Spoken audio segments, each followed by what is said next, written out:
It's on the 1-yard line. 3rd down and goal to go. Penalty flags are down. The Giants have put it in the end zone. Let's wait for the officials and the penalty. Well, hello. Thank you so much for taking time out of your day to check out this video. And welcome to the Gridiron. And before we get started, just want to say thank you so much to everyone out there who's been watching my videos. Thank you. If you can maybe give this video a thumbs up or possibly leave a comment below, maybe even share this video, it would mean so much to me. But anyway, just thank you so much for just taking time out of your day to check out this video. Thank you. Well, the Giants didn't send the most. All right. Apparently, from what I was reading, the Lions sent 7 people. The Seahawks sent 7 people. All right, but the Giants represented themselves pretty well. They sent 5 people, including Joe Schoen, to the Oregon Pro Day. So, I mean, there's a whole lot of interest going on in Mr. Thibodeaux. Now, there's also Verone McKinley as well, too. He's a safety, so that, you know,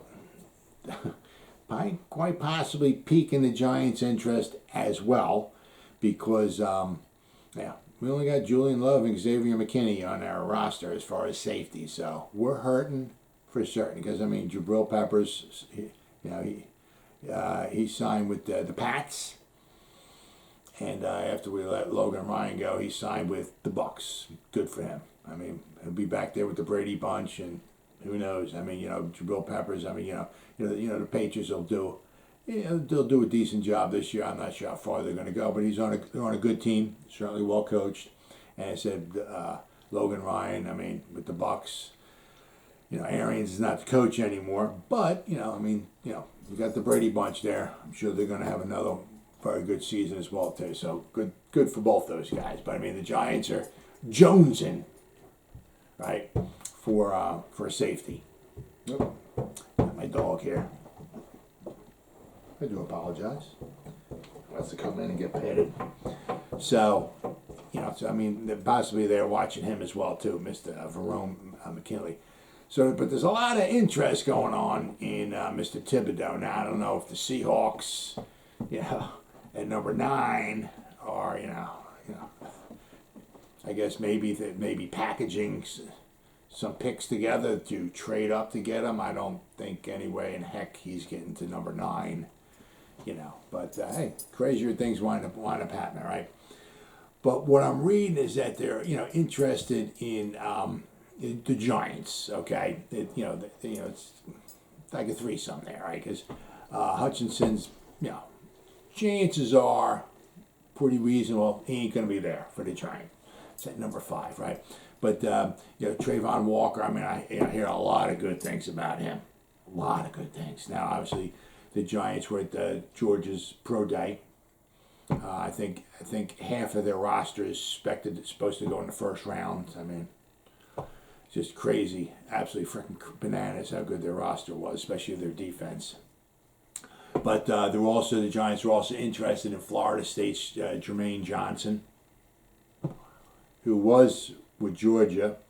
Couldn't, couldn't, I guess, crack the roster, or he had to share time or something like that. So, he wanted to, show off what he could do, and what he can do is pretty damn special. So, he might go in the top 10 as well. So, I mean, the Giants are also looking at him. So, I mean, then you got Kayvon Thibodeaux. So, I mean, there's a lot of, it's really, man, I can't wait for this draft. A lot of interesting things. I mean, you're pretty sure, okay? Pretty much the one thing you are pretty sure at is that Hutchinson's going to go in the top 4. All right. I mean, I'm people still talking about Hamilton possibly in the top 5. I mean, you never know who's going to take Neal. Little Sauce Gardner on the side. Is he going to go? Ekwonu, where is he going to go? Yeah, I mean, just, Kayvon Thibodeaux, somebody else might take him, in the top 4. You don't know. I mean, it's very exciting. Very, very exciting. I mean, because instead of sometimes you got mock drafts, it's like, well, this guy's going, these 3 guys will be in the top 4 picks, guaranteed. You know what I mean? Yeah, I mean, you got Hutchinson, but I mean, some of the other guys, you don't know. So it's really cool. Really, really exciting. But with Thibodeaux, at 6'5", 258, he's only 21 years old, right? He's got a lot going for him. You look at some of his tape. I mean, the way he can just bend, dip and bend and all that. I mean, not everybody can do that, okay? His explosiveness and his bend are, absolutely fantastic, right? You're not going to see that, far and away. I guess, you say he's probably the best edge. I mean, the one thing that may be bringing him down might be, what you read a little bit about, maybe him taking some plays off and all. And he'll need to get better, what I was reading, with his hand usage, okay? But, something like that you can just get better at over time. I mean, he's young, he's got a lot to learn, but what he has going for him, you can't teach, I mean, if he can get a little stronger, better with his hands and all and everything, a lot of it depends upon, thing right in here, thing that ticks, okay, the heart. All right, that's going to depend quite a bit, all right. But, I said he'll need to get better with his hands, but, as better time goes by, he can certainly get better and better with that. You give him some more strength and some more experience, okay, and, he could really, really be a force in this league. He did say one thing that I saw a video on it. He actually said, the most ridiculous thing that I've heard is that I'm not the best player in this draft. He said, I really don't listen to anything, I don't really listen a whole lot or anything else, but he said, that, to me, that's outrageous. Now, I mean, you could be the best player in the draft, but, I mean, the question is, that remains, things about him taking plays off. I mean, his confidence is fantastic. I mean, good. You want a chip on your shoulder. You want, I mean, you want to think a lot of yourself and all that. That's fantastic. Good. I mean, that's a big plus. But I mean, if you come to New York, New York can kind of, knock you down a few, a little bit, with the press and the people and the fans and all, not an easy place to play if he does wind up coming to New York. I mean, I could go with the Jets too. The Jets could pick him at number 4. Who knows, right? So, I mean, between 4, 5, and 7, if he gets picked at 4, 5, or 7, he's coming to New York. So, but I mean, what's, as I said, I mean, the one thing is like, does he take plays off? What's he going to do when things are, start going bad in the Big Apple? People start saying things about him or yelling, maybe whatever. He goes after the game's over with. Right, and he gets people want to, the press wants to talk. They got some questions for him and stuff. Whatever, maybe he has to come up and answer some questions, some tough, hard questions. How's he going to ask? How's he going to answer them? How's he going to respond? I mean, some guys just curl up in the little ball and act like a baby, and other guys take it like a man. So how's he going to respond to that? When you're tired. You're hurting and you're down 31-7 as the Giants can be, in the fourth quarter, halfway through the fourth quarter and the game's over with, do you quit or you keep giving it your all on every play? I mean, there's one thing being the best player. Well, that's great.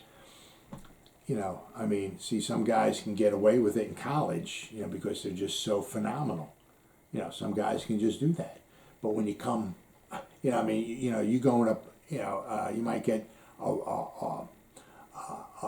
NFL type tackle maybe every 6th, 7th, 8th, 9th game. Maybe you might even go a whole season without playing an NFL ready tackle. I mean, so you're playing against possibly, guys that can't make it to the NFL. Well, guess what? Guess what happens when you come to the NFL? You're getting NFL ready tackles, right? And the coaches see what you can do and can't do, and they scheme around. I mean, how to block you and all that and everything. I mean, as I said, some guys can get away with their physical, abilities in college. But as I said, you come to the big boy league, that may not always be the case. Yeah, so I mean, things could be a whole heck of a lot different in New York. So I mean, the Giants when they at the combine they asked him some tough questions too, and he was up there on the microphone answering some questions too. He said the Giants, I say, gave him like a hard, not like a, it wasn't like a hard time. They were just asking him, some hard, some, I guess, tough love questions. I guess he said or whatever. He said it was all good. You know what I mean? So. But we'll have to be interesting to say that because if he gets picked at 4, 5, or 7, he's going to be a New York team player. So whether it's the Jets or the Giants. So, but I mean, just what I see. I mean, the stuff he brings, and you can't teach that. You know what I mean? He's got it now. As I said, if he can bring his heart along with him, man, you could have a really freaking super stupendous athlete. I mean, you could have you got Thibodeaux on one end. Azeez Ojulari on the other edge, and then they can't say about the Giants need edge rushers. We could use some more depth. I mean, we got Quincy Roche. I don't know if Alijah Smith is ever going to pan out to be anything. We could use maybe a little more depth, absolutely. But I mean, as far as the starting 2, we got Azeez and Thibodeaux. That's not bad. And I said, and then as years go by, maybe we can add another, maybe some depth to it. Because the more depth you got, the better. But I mean, if we took Thibodeaux at 5 or 7, I wouldn't be surprised at all. Now the thing is, the question is here, okay, is that say they're really impressed with Thibodeaux, okay, he's there at 5. Say Neal or Ekwonu's there at 5. What do you do? Who do you take? Huh? You take Neal and hope and pray Thibodeau's there at 7. Yeah, I mean, you think that Carolina will let him pass, slide up to say. I mean, or do you take Thibodeaux at 5 and then hope and pray Ekwonu or Neal, or I mean, it could wind up being where you just love him, so much you just take him and just say, as I'm saying, say Ekwonu and Cross are still there. Well, it's like, okay, well, if Carolina takes Ekwonu, we'll take Cross at number 7. So I mean that's a possibility too, but that does present an interesting possibility of a problem for the Giants if you got like 2 guys at number 5 that you really love. You know what I mean? Who you going to take and who you going to gamble that's going to be there at number 7. So that's very, very interesting. Now the same thing won't be happen with our next subject, Sam Howell. Okay, he won't be selected in. Well, he won't be selected in the top 10. I mean, I've seen some mock. I mean, there's mock drafts. Everybody, I mean, I'm even going to have a mock draft. I don't know if I'm going to do the whole first round. I might just go to the top, like maybe 7. Just instead of because after I wouldn't get any of them right anyway. So I don't even know why I'd even bother. But I'm saying maybe I might just mock up to number 7. But I mean, everybody's got a mock draft. I saw somebody trading up in the first round to get Sam Howell. You know what I mean? So you don't know. All it takes is one team to fall in love with him, and he might get taken in the first round. Now, but what I've seen is that he might go in the second round or maybe the third round. Now, the articles I was reading, as far as with the Giants and visiting him, okay, is he might be second, and there's something like possibly if he's there in the third round, the Giants might just maybe get him if they're that interested in him with one of our third round picks. So I'll have to wind up waiting to see. Now, if this was last year, okay, and he came out last year, there's a quite possibility he could have been a top 10 pick. I mean, he had a really good 2020. He did slip a little bit in 2021. All right. 2020 had 3,586, almost 3,600 yards passing, okay, in 2020. This year he had 3,000 yards passing, right? So he fell down like a little over 500 yards less. I think both years he played 12 games, so it wasn't like one year he played 13 games and he only played 10 games this year. No, I think he played 12 games both years, so he had over 500 yards less passing. 2020 he had 30 touchdowns. This year he only had 24. You figure maybe he's a year older, he would take another step from. I mean, he threw 6 less touchdown passes. 2020 had 7 interceptions. This past season he had 9. All right. 2020, he completed 68% of his passes. This year, 62.5%. So 5.5 percentage points less, completion points less, 5.5. 68 down to 62.5. So, I mean, that's quite a bit. His freshman year, though, I mean, you know, when he came out freshman year, and he threw 3,641 yards, okay. So, you know, he did that his second year, just about, right, as well. But freshman year, 38 touchdowns, 7 interceptions for his freshman year. He only completed 61.4% of his passes, but still.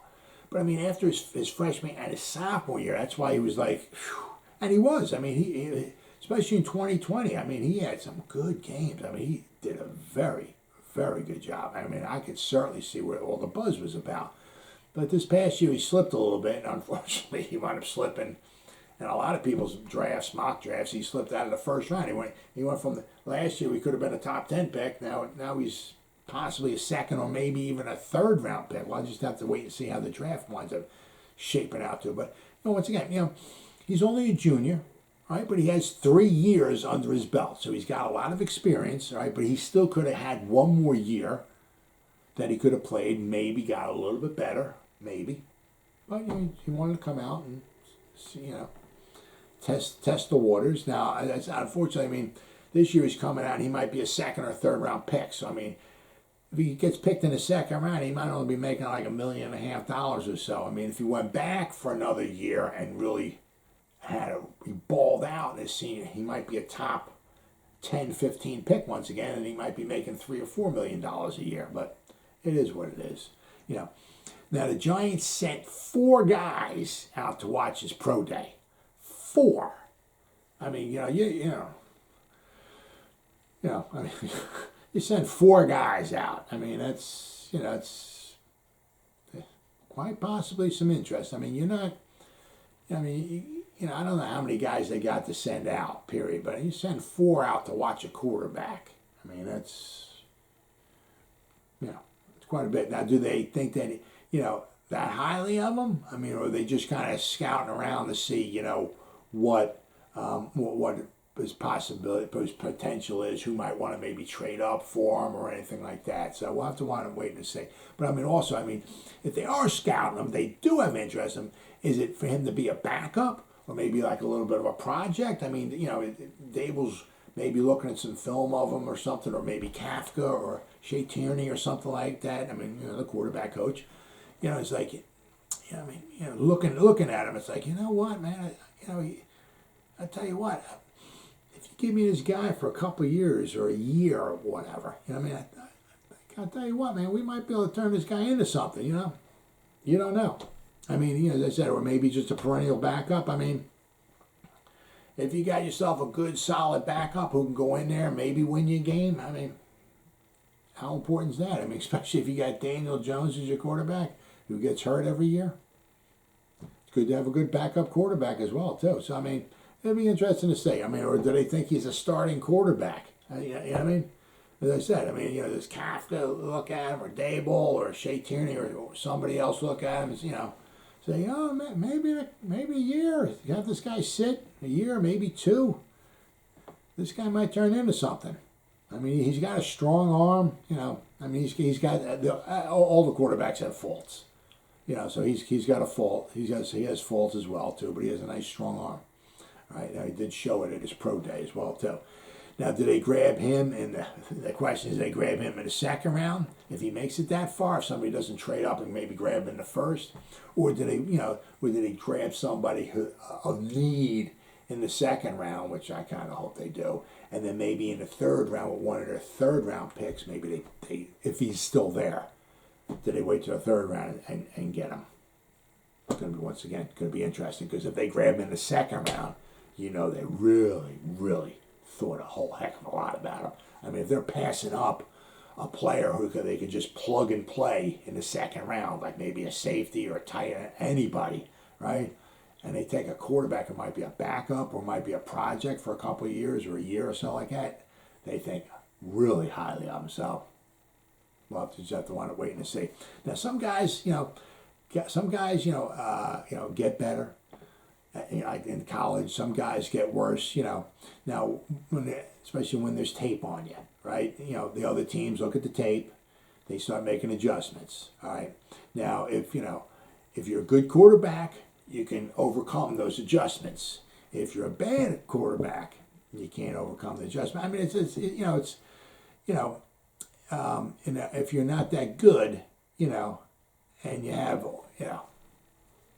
you're showing all you got to show, and they make adjustments. I mean, you're just kind of screwed. I mean, it's kind of like in baseball. If you're a baseball hitter, they throw you some balls maybe down low or maybe in a strike zone or inside or whatever like that, and you're just jerking them, and you keep hitting home runs or doubles or whatever like that. But then you throw the curveball out and away, and every time it's out and away, you go for it, and they're like, pfft. Maybe the guy goes the first couple weeks or so or whatever like that, plays 10, 12 games, hits like 5, 6 home runs. It's like, oh my God, this guy's great. Then they put tape on him, and they see anytime the ball's away, outside and away, he goes fishing for it. Oh, that's all you got to do. So once they got tape on you, same thing like with the pitcher. The pitcher might start dominating in the first few innings or something like that, but then once the batter starts seeing him once or twice or so, then they kind of know what he does, and then maybe the third time through the order they start launching home runs off the guy. So it's kind of like guys can be really, really good, and things can turn sour for him. So you look at like Spencer Rattler, right? Last year, he was possibly going to be a top 10 pick or something like that. 2020, he had 28 touchdowns and 7 interceptions. 7. 2021, this past season, he had 11 touchdowns. He had 5 interceptions. Right? Now, he still might turn out to be a good quarterback, but things can turn on you. Just because you have a good season doesn't always mean that the next season's going to be better. And So it's the same thing with Sam Howell. He had a good first 2 seasons. His last season, he took a little bit of a step back. Exactly what the reason is, I don't know. But if the Giants are watching tape on him or something, they see a couple things, or maybe his receivers weren't quite as good. Maybe his offensive line wasn't quite as good. Maybe the Giants looking at the tape on that, maybe they're seeing that and they're like, well, the offensive line was a lot worse this year, or the wide receivers were a lot, maybe that's the reason. Maybe that's why the Giants are sending guys out there to check them out and see what they can do. But it's going to be very, very interesting to see what the Giants wind up doing. If they grab him in the second round, watch out. Because they're not taking it with 5 or 7. I'm saying if they somehow wind up taking Sam Howell in the second round, there might be good possibility that Sam Howell might wind up becoming the potential starter for the New York Giants in the years to come, and this might quite possibly be the end of Daniel Jones. Well, as always, guys, thank you so much for taking time out of your day to check out this video. You guys stay safe out there and go Giants. Woo!